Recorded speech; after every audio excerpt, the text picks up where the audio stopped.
샬롬 샬롬 샬롬 샬롬 샬롬. 하나님 사랑합니다. 여러분 주 안에서 사랑합니다. 로마서 8장 26절에서 30절 말씀 보도록 하죠. 26절에서 30절. 이와 같이 성령도 우리의 연약함을 도우시나니 우리는 마땅히 기도할 바를 알지 못하나 오직 성령이 말할 수 없는 탄식으로 우리를 위하여 친히 간구하시느니라. 마음을 살피시는 이가 성령의 생각을 아시나니 이는 성령이 하나님의 뜻대로 성도를 위하여 간구하심이라. 우리가 알거니와 하나님을 사랑하는 자 곧 그의 뜻대로 부르심을 입은 자들에게는 모든 것이 합력하여 선을 이루느니라. 26절 30절까지죠.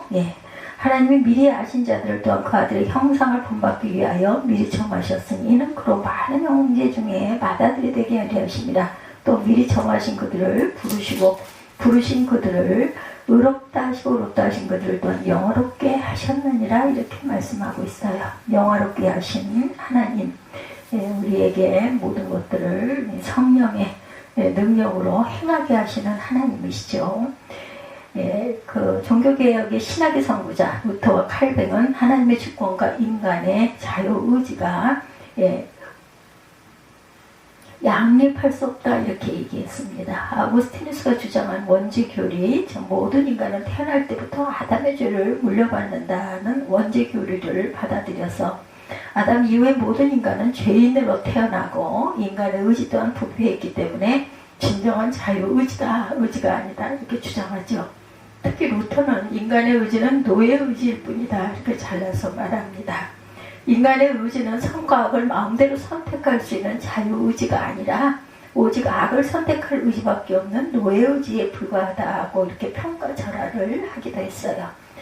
옳은 지적이기도 합니다. 우리는 너무 쉽게 우리 의지가 자유의지라고 생각하고 무엇이든지 마음대로 선택하고 행하는 능력이 있다 이렇게 생각하지만 사실은 그렇지 않죠.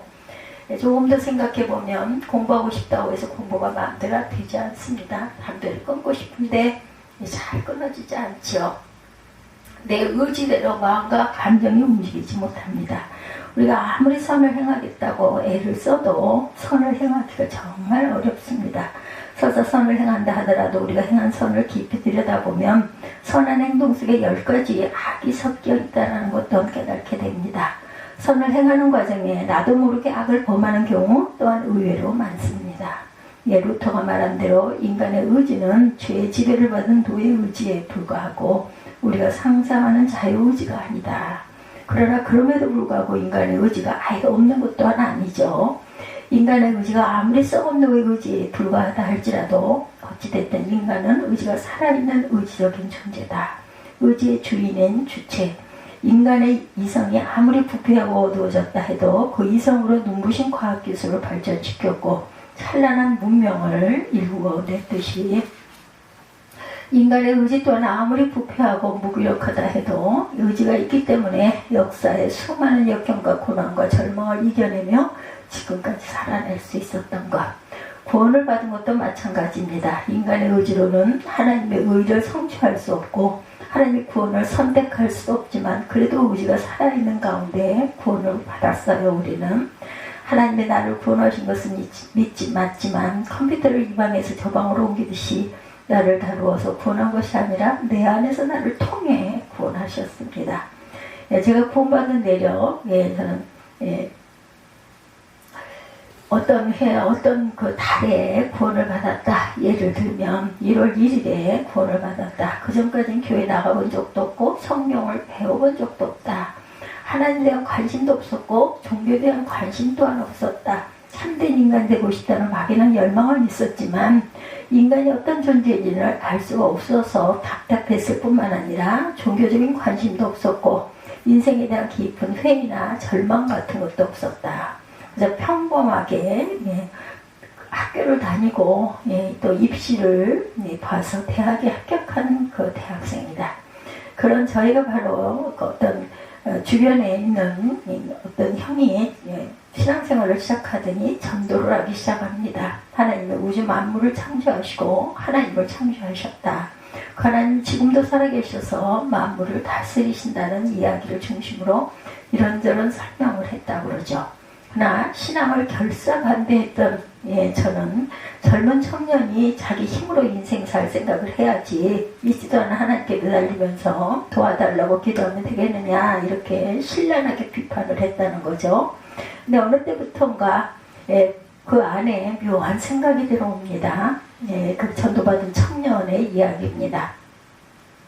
세상에 형이 동생에게 거짓말하지는 않을 것 아닌가. 만일 형이 말한 것이 사실이라면 하나님이 천지 만물을 창조하시고 인간을 창조하신 것이 사실이고 그분이 지금도 세상을 다스리는 것이 사실이라면 마땅히 그분을 알아야 하는 것이 아닐까.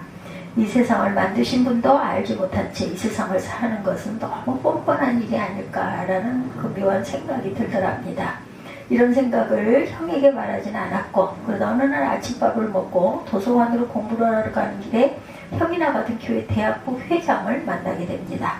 대학부 회장은 나를 보더니 오늘 대학부 수련회를 떠나는데 같이 안 갈래? 라고 권유를 했고 잠시 망설이다가 형에게 묻고 형이 동의하면 가겠다고 말하고는 곧바로 도서관 가는 길을 포기하고 집에 가서 형에게 이 내용을 얘기를 했어요.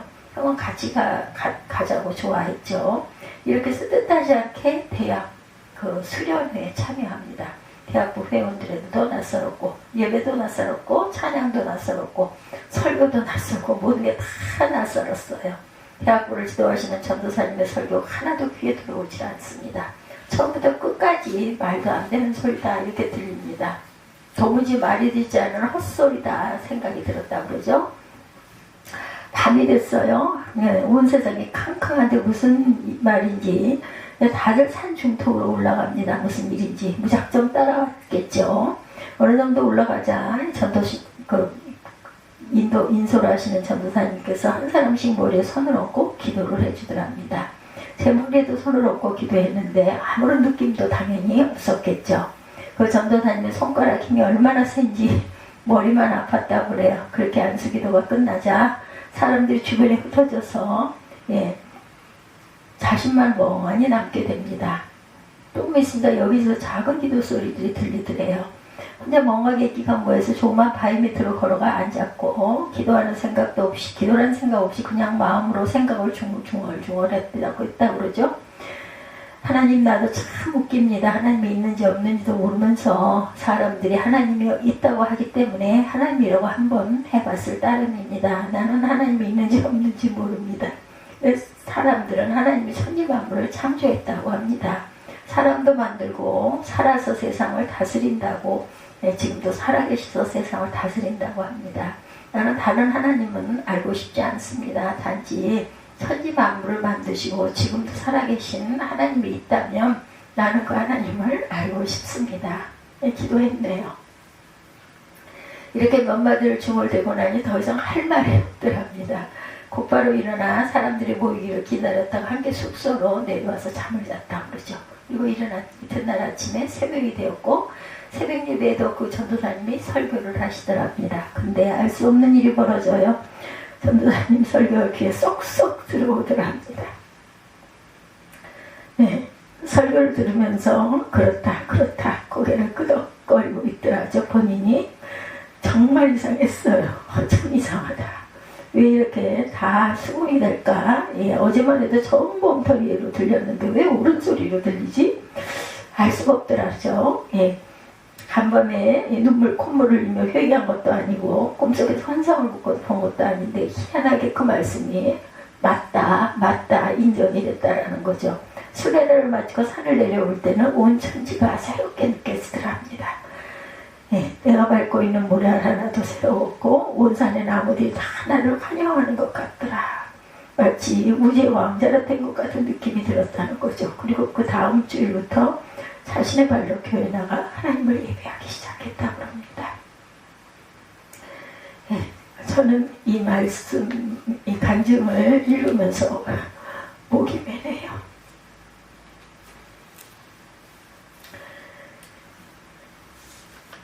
우리 모두가 한두 번 경험 다들 해보셨죠? 세상이 다른 세상같이 보이고 새벽 기도를 하고 나올 때 정말 아름답고 신선한 세상이 다른 눈으로 바라보여지는 거 하나님의 은혜입니다.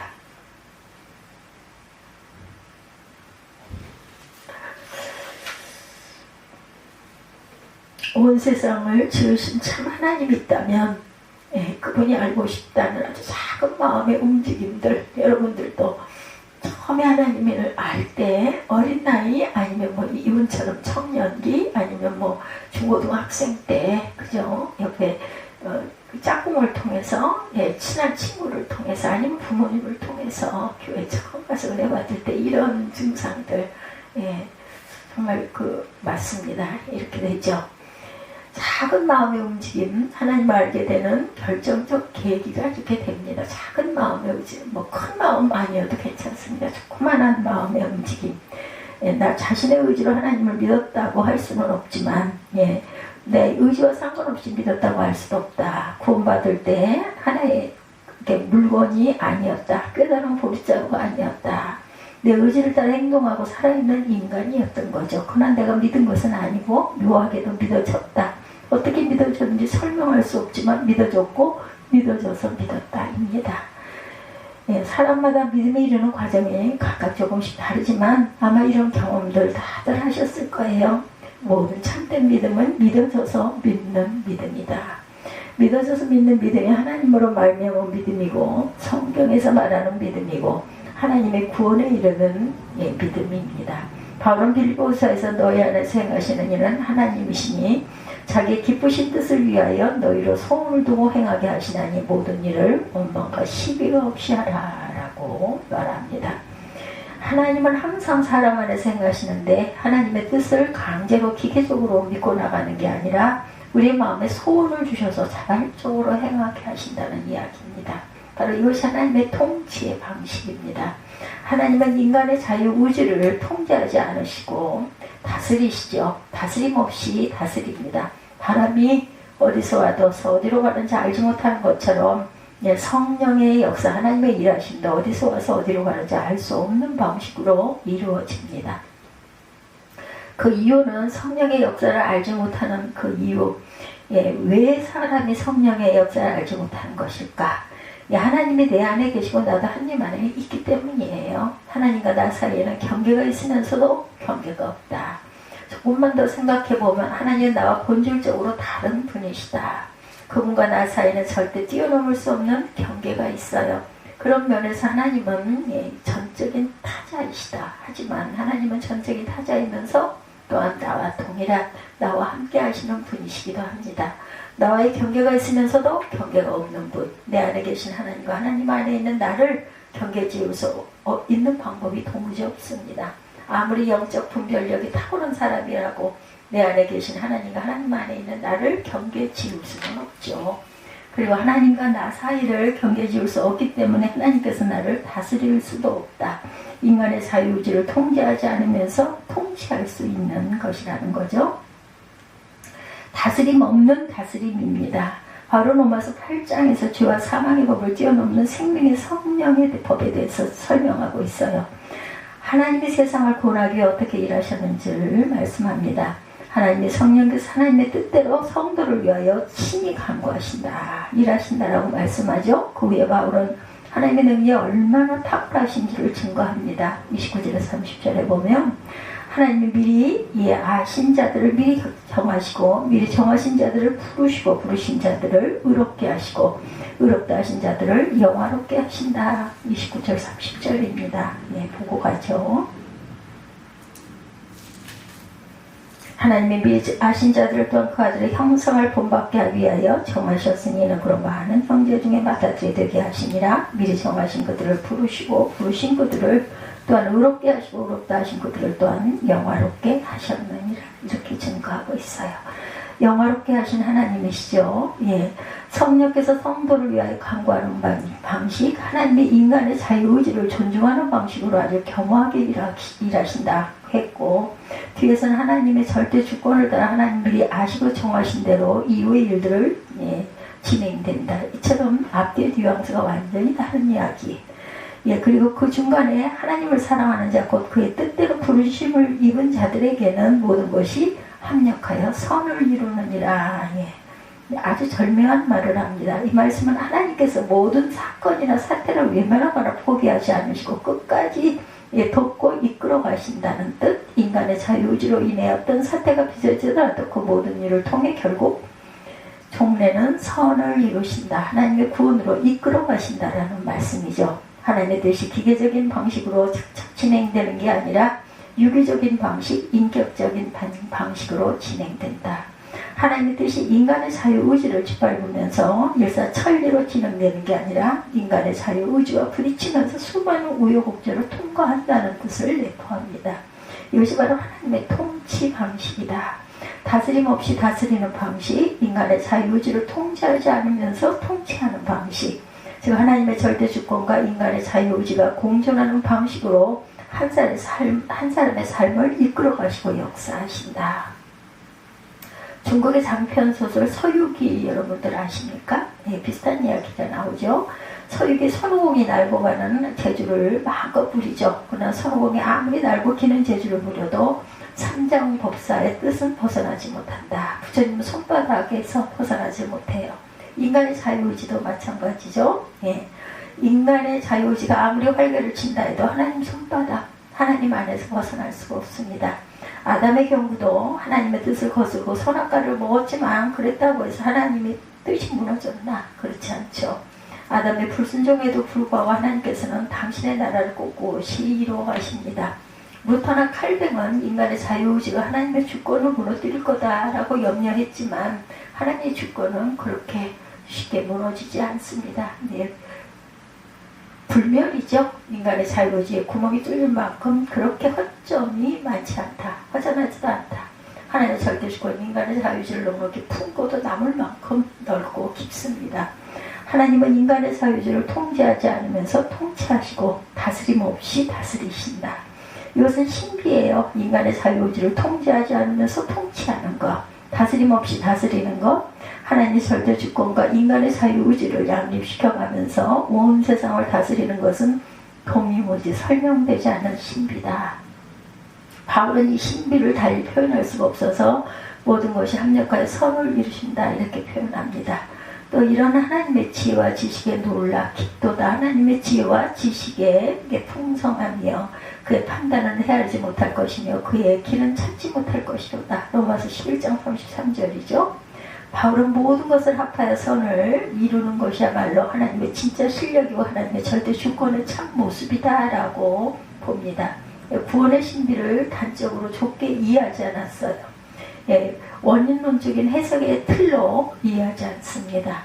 원인론적인 해석과는 비교도 되지 않을 만큼 눌러 해석을 하죠. 다스림 없이 다스리신 하나님의 통치 방식, 인간의 자유의지를 통제하지 않으면서 통치하신 하나님의 방식, 인간을 구원하시고 역사를 이끌어가시는 해석, 또한 이 해석을 들은 통치론적 해석이라고 이름을 붙일 수 있습니다. 통치론적 해석은 원인론적 해석과 대비가 되죠. 원인론적 해석을 하게 되면 하나님의 절대주권과 인간의 자유의지가 대립하지만 통치론적 해석을 하게 되면 하나님의 절대주권과 인간의 자유의지는 대립하지 않습니다. 하나님의 절대주권 하에서도 인간의 자유의지가 숨쉴 여지가 생기고 그 인간의 자유의지가 활개를 치는 가운데 하나님의 뜻이 온전히 성취되는 것이 가능합니다. 하나님의 절대주권과 인간의 자유의지가 절묘하게 조화를 이루어 양립할 수가 있다. 하나님의 절대주권과 인간의 자유의지. 그런데 안타깝게도 그동안 많은 신학자와 그리스도인들은 원인론적 해석만을 고수합니다. 그 결과 하나님 뜻을 좁고 편협하게 왜곡했고 인간의 책임성과 자유를 방치하는 오류를 범하기도 하죠. 성도들의 인간성과 삶을 억압하고 하나님 뜻을 아전인수로 해석하고 자기 행위에 대한 책임을 하나님께 전가하고 하나님 뜻을 내세워 자기 선택과 행동을 정당화하는 오류를 범합니다. 원인론적 해석에 갇히지 마십시다. 원인론적 해석의 틀 속에 하나님을 가두지 말고 하나님은 인간론의 틀 속에 갇히는 분이 절대로 아니다. 하나님은 만유의 주로 다스리지 않으면서 다스리시고 통제하지 않으면서 통치하신다. 이것이 오직 하나님에게만 가능하고 우리의 이성으로는 이해조차 되지 않지만 어찌됐든 하나님은 그렇게 세상을 다스리십니다. 그러므로 이 눈으로 세상 만사와 인생살이를 바라봅시다. 구원의 신비를 바라보고 분명히 삶의 지평에 놀랍게 확대되는 은총을 누릴 수 있을 것이며 하나님의 절대 주권을 깊이 신뢰하며 하나님과 함께하는 자유의 축복을 마음껏 누리게 되는 저와 여러분들이 되시기를, 말씀 속에서 자유로워지시기를 주님의 이름으로 축복합니다.